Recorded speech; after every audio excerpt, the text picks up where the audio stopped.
Sometimes the world shows you its worst in places you expect to feel safe. A quiet park in the middle of a weekday. The kind of place where moms sip coffee on benches and toddlers chase pigeons. Where the sound of a basketball bouncing should be the loudest thing for miles. But every once in a while, something cracks the surface. Something ugly, sudden, and merciless. And you realize how fast innocence can be swallowed by force. That's what happened the day a uniformed man, with a badge and zero restraint, decided a little girl's voice was too loud for his ego. He didn't know her name, he didn't ask her age, he didn't even pause to listen to her speak, he just acted, and that was his first mistake. The second, she wasn't just any little girl, she was Jason Statham's daughter. It was a slow afternoon at the park. The sun stretched long over the grass, catching the edges of the monkey bars and the rusted gate that creaked every time it opened. Mia Statham, 8 years old, sat under a tree with a tiny music player in her hand and a journal in her lap. She wasn't the loud type, not even close. She liked to hum along to old songs her dad played, tracks with no lyrics, just rhythm. She scribbled out her own comic book stories and added sound effects in the margins. She wasn't bothering anyone, not even close. But across the lot, a black and white cruiser had just pulled up. Officer Tully, late 30s, hard jaw, reputation for power flexing, stepped out. His shift was nearly over and he was bored. The kind of bored that makes bullies invent a reason to feel big again. He spotted Mia, alone, not running, not loud, just being still. But her music had a faint beat, and in his warped view of the world, that was enough. He started walking toward her, slow and deliberate, one hand on his belt like it was supposed to mean something. Mia saw him, smiled politely, the way her dad taught her to respect adults, even the ones who didn't deserve it. Tully didn't return the smile. Instead, he stood over her, casting a shadow that made the grass around her darker than it should have been. "Turn that off," he said, voice flat. Mia looked up, confused. "It's not loud." I said, "Turn it off." She reached for the pause button. Before her finger touched it, he snatched the music player from her hand. "Hey," that one word, the first spark, was all it took. Tully grabbed her by the arm, not rough by military standards, but rough enough to bruise an 8-year-old. Mia yelped. He yanked her to her feet. "You don't talk back to an officer," he barked, already scanning the area to see if anyone was watching. One man across the park did stand, shocked.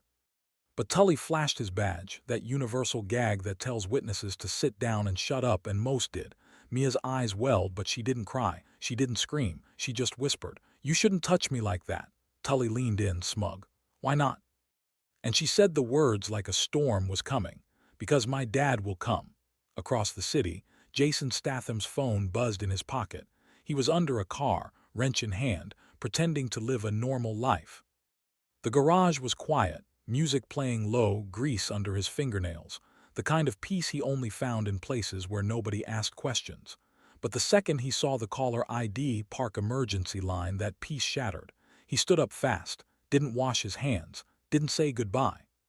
Just grabbed his keys and left. Back at the park, Mia sat in the back of the cruiser, hands in her lap, legs swinging, her face calm in a way no child should ever be after what just happened. Officer Tully paced nearby, talking to a dispatcher, trying to spin his story right. She resisted. Gave me lip. Possible truancy situation. Couldn't verify identity. Every word was a lie, but he wore his badge like it was armor, and for years it had worked, until now. Jason's bike roared onto the scene before the sun could blink again. Not a siren, not a warning. Just pure engine and fury. He didn't park. He didn't knock. He walked straight up to the cruiser, eyes locked on his daughter. She smiled, small, grateful. Jason nodded once, then turned to the cop. "What's your name?" Tully raised an eyebrow. "Who wants to know?" Jason didn't move. Didn't blink, didn't speak again. The silence said everything. Tully shifted his stance, hand on his belt again. "This is an active situation. You need to back." Jason took one step forward. Tully reached for his radio. Jason grabbed his wrist midair. Tully tried to twist. Jason didn't let him. Instead, he leaned in, whispered something only Tully heard.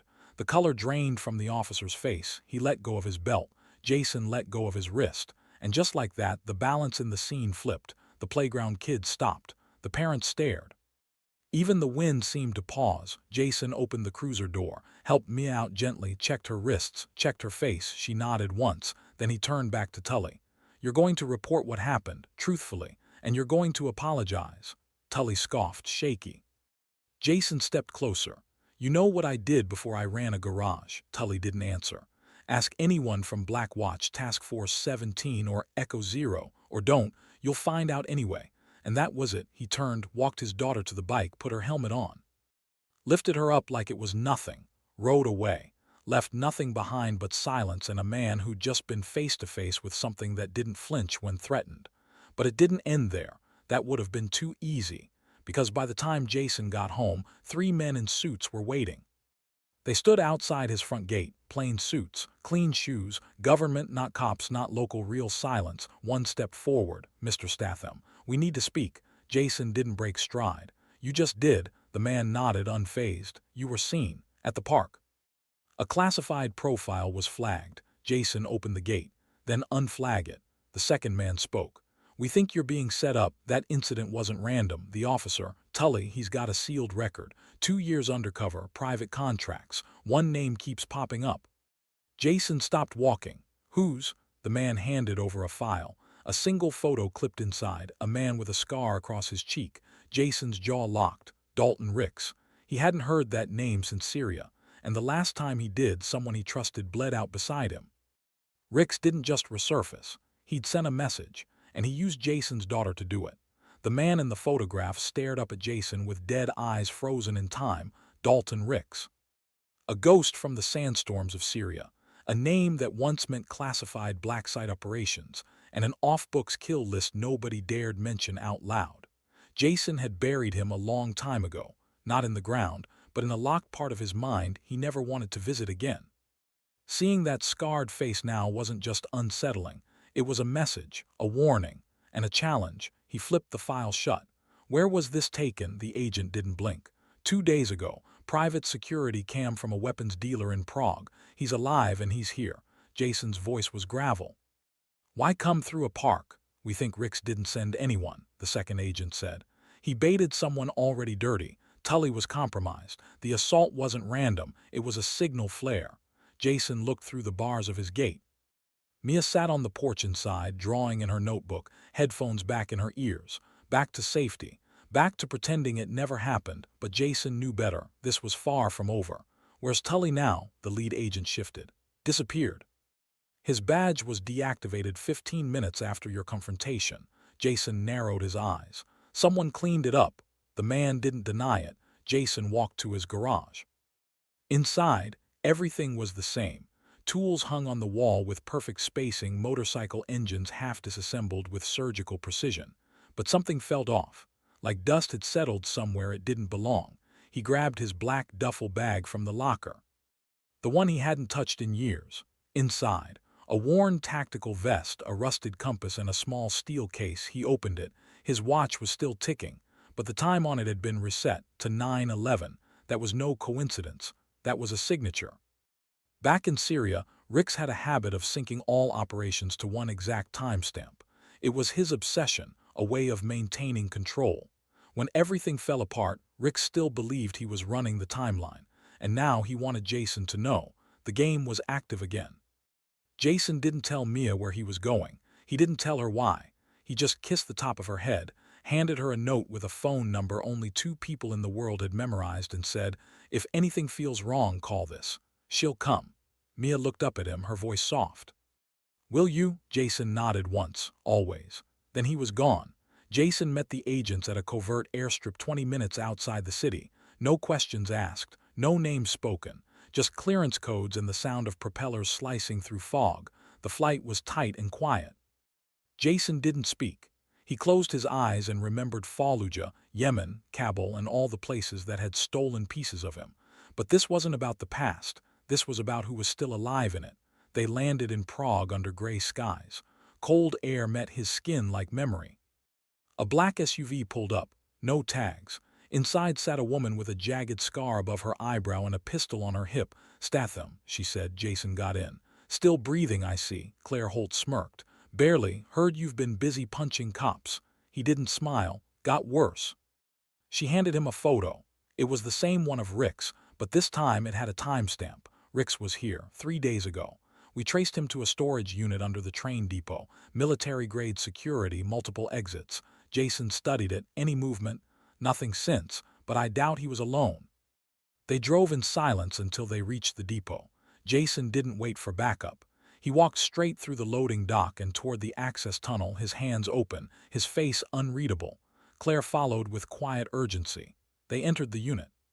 Inside, crates stacked floor to ceiling labeled in Cyrillic, weapon shells, dismantled scopes, and one crate in the center empty, except for one thing, a photo of Mia. Jason's hand froze. She was sitting at the park bench, smiling, drawing, and the timestamp yesterday. Jason's voice dropped. He was closer than we thought. Claire checked the door. Someone else was here minutes ago. Tripwire's been reset. Jason's pulse didn't rise, but his mind raced. He didn't say it aloud, but he knew what came next. They weren't after him. They were studying her. Back in the U.S., Mia sat in the living room watching cartoons when the window cracked. Not broke, cracked, like someone tapped it gently. She got up, walked slowly to it. Nothing outside. Then the lights flickered. Her notebook on the table buzzed faintly. She picked it up and saw the words. Not one she wrote, just three. I remember you. She dropped it, ran to the phone, dialed the number. The woman on the other end picked up on the first ring. Mia, yes. Where's your dad? Gone. Silence. Then, stay inside, don't move. In Prague, Jason's earpiece clicked. It was the agent from earlier. Tully's body was just found, outside a clinic. Cause of death, injection. Jason exhaled slowly. What kind? Unknown. His eyes were missing. Claire frowned. They're sending a message. Jason shook his head. No. They're tying loose ends. He looked back at the empty crate. They're ready to move. Claire placed a hand on his shoulder. You need to see something else. She handed him a second photo. It wasn't Rick's. It was a girl, young, maybe 9, face pale, identical to Mia. Jason's breath caught. Is this? Claire nodded.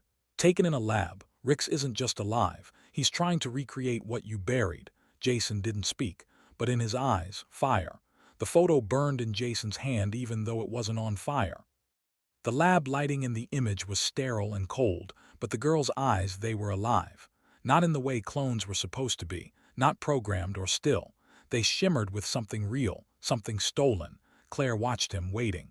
This is what Rick's was doing all those years. Jason finally said, voice tight. Not just him, she replied. He was bankrolled, clean labs, full funding, total silence. But he was the only one crazy enough to try something like this with human memory structures. He called it the mirror sequence. Jason knew that term. Back in Fallujah, Rick's had studied brainwaves like they were blueprints for perfect soldiers. He believed memory could be transferred, even rebuilt. Jason had seen men break from the inside out because of it. But a child, Jason closed the file. Where's this lab? Abandoned. Raided last year by a rogue agency, probably Rick's covering his tracks. Jason stood. If we can't find him there, then we find who paid him. Claire hesitated. There's more. She pulled out another photo, this one grainier. A surveillance still. The same girl from the lab, standing in a park. Not yesterday, today. Claire pointed to a detail in the background, a brick wall tagged with a local gang symbol. Jason's jaw tensed. That's 5 blocks from my house. Claire didn't need to say anything else. He was already moving. The ride back was violent. Not from speed, but from what it carried.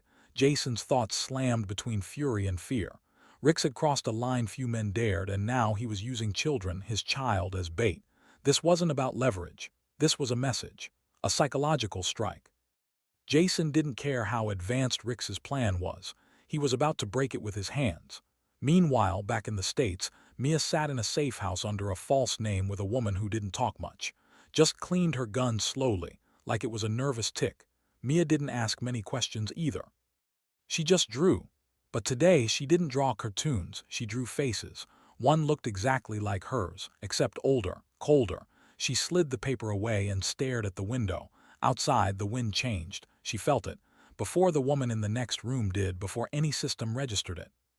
Mia got up, walked to the wall, and touched the seam where the panel met the floor. It clicked open. She pulled out a comms unit her dad had once shown her, years ago when teaching her how to find safe voices. She didn't press the distress button. She pressed the other one. The one that connected only to him. Jason's comms unit buzzed in his jacket. He pulled over on the freeway's shoulder, ignoring traffic. Mia, her voice crackled through. She's here. Jason's breath caught. Who? I don't know, but she's me. That was all it took. Jason didn't wait for coordinates. He just drove. Claire caught up in another vehicle minutes later. "What's happening?" "She's not just watching," Jason said. "She's been planted." Claire's voice dropped. "Rick's cloned your daughter." Jason didn't answer, because he wasn't sure anymore. Not if the girl was just a clone or something worse. At the safe house, the agent guarding Mia stood up the moment the air shifted. Her instincts were sharp, ex-military sharp, but not enough. By the time she reached the hall, the intruder was already inside. A girl, same age as Mia. But her stance was rigid, her eyes dull. She didn't blink. The agent raised her weapon. The girl didn't flinch. A small dart shot from her sleeve and struck the agent in the chest. Instant paralysis. The agent dropped, unmoving but conscious. The girl walked past, toward Mia's room. Inside, Mia was calm. She stared as the figure entered. "Who are you?" she asked. The girl tilted her head. "You," but her voice was wrong, flat, like playback from a recorder. Mia took a step back. "You're not me." "No," the other said. "I'm what comes after." The wall behind them exploded. Jason entered first, grabbing Mia before the smoke even cleared.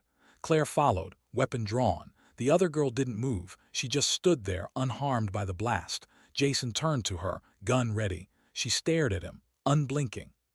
"You're not supposed to be here yet." Jason stepped forward. "Who sent you?" She answered with a single word. "Father." Jason didn't hesitate. He pulled the trigger. But the bullet never hit. The girl caught it with her hand, dropped it to the floor. Claire whispered, "That's not a clone, that's something else." The girl looked at Mia. "He's not your father." Jason held Mia tighter. "We're done here." The girl turned to the broken window and jumped 3 stories down. No body outside, just footprints in the dirt, already vanishing. Back at their new location, Jason sat across from Claire at a rusted metal table. Mia slept in the next room. "She's not human," Jason said. "No," Claire replied. "She's memory with muscle, artificial, genetically perfect, but with one flaw." Jason raised an eyebrow. "She can't improvise. She can only follow. That's why she waited until today. That's why she didn't kill." Jason leaned back. "Rix is playing God again." Claire slid a folder across the table. "Then it's time we burn his church down." Inside, a name, a facility deep underground. Jason stared at the coordinates. His jaw tightened. "I know this place." Claire nodded. "We all do." The chopper cut low over the mountain ridges as dawn spilled like fire across the sky. Jason Statham sat in the rear compartment, his eyes locked on the case in his lap. Inside, one suppressed sidearm, a photo of Mia, and the same analog compass he'd carried through every war he never spoke about. Across from him, Claire checked her rifle again. She hadn't said a word in the last 20 minutes, neither had Jason. The only sound was the rumble of wind. The facility below them was buried beneath a former mining complex in rural Switzerland. Cold, silent, forgotten by governments who'd once funded the horrors it housed. Jason had been here once before, years ago, but that version of the place had long since died. Whatever Rix was building now, it was deeper, smarter, less about war, more about replacement. "You sure she's not tracking us?" Claire asked. Jason looked at her, then down at the small jamming beacon Mia had handed him before he left. "She said it was a gift." Claire nodded. "She's more like you than you think." Jason didn't smile. "That's what I'm afraid of." They breached the facility through an access tunnel that stank of rust and rot. Jason led the way with methodical precision, one hand on his weapon, the other brushing dust from his memory. The place was cold. Not just temperature, but sterile steel doors, polished walls, fluorescent lights that buzzed but never flickered. No guards, no cameras, just motion sensors that clicked as they passed. Claire whispered, "This isn't defense, it's bait." Jason didn't argue. They reached a main chamber, octagonal, with walls lined in glass and strange medical consoles pulsing with faint blue light. In the center was a raised platform, empty except for a single chair and a data terminal glowing faint green. Jason stepped forward. The screen lit up. A face appeared. "Dalton Rix, not live, pre-recorded." "I knew you'd come," the voice said. "You always were predictable, Jason, noble, loyal, broken." Jason didn't blink. "By now you've met her. The girl, the mirror, she's not a weapon, she's the future. Programmed emotion, learned empathy, but no flaws. And most importantly, no memory of war." The screen flickered. "She was never meant to replace Mia. She was meant to survive after her." Jason's fist curled. Claire read his posture. "He's saying Mia's the last obstacle." The message continued. "You won't stop this. The next version already lives. All she needs is her spark, and you brought it with you." Suddenly, the walls behind them hissed. Doors opened, 3 figures stepped in, not soldiers, not clones, children, each one identical to Mia. Claire froze. Triplets? Jason shook his head. No. He made backups. The girls didn't speak. They walked slowly toward the platform, their movements precise, too precise. Jason stepped in front of them. Where is Rix? One of them finally spoke. Gone. Claire moved to flank them. Gone where? The girls stared straight ahead. He uploaded himself. Jason's mind stuttered. What? The middle child turned to him. Ember isn't a project anymore, it's a system. Rix transferred his consciousness to the server 2 days ago. He's in everything now. Jason lowered his weapon. This whole place is a decoy. The walls behind them lit up, hundreds of small red lights blinking to life. Claire cursed. They're tracking us. Jason moved fast. He grabbed a pulse grenade from his belt, yanked Claire's arm, and tossed the charge behind them as the lights surged. A shockwave burst through the chamber, scrambling sensors and dropping the girls instantly, not dead but disconnected. They hit the floor in eerie silence. Jason knelt beside one. No blood, no tears, just stillness. She's not breathing, Claire whispered. She's not human, Jason said flatly. He stood. Then where's the real server? Claire pulled out a final flash drive, a gift from Mia. I think she knew. She encrypted this with coordinates. Jason took it, inserted it into the console. A single line appeared. The signal lives where you buried your guilt. Jason stared at the words, then whispered, Afghanistan. 2 weeks later, dust rose from the edge of the Kandahar Mountains. Jason stood at the base of a collapsed bunker, one he helped bring down during a mission that was never supposed to happen. Civilian casualties, collateral damage. The file was sealed. The memories weren't. Now, beneath the rubble, something pulsed. Claire stood by the ridge, binoculars in hand. This is where he planted it, Jason nodded. I remember the room. There was power, redundant wiring, a backup for a ghost. He began digging 3 feet down metal. He found a panel, opened it, and inside a server, old, analog. Humid sealed, still running. Jason connected the drive. The screen blinked to life. Rix's face appeared one last time. I knew you'd find this, but it's too late. Jason didn't speak.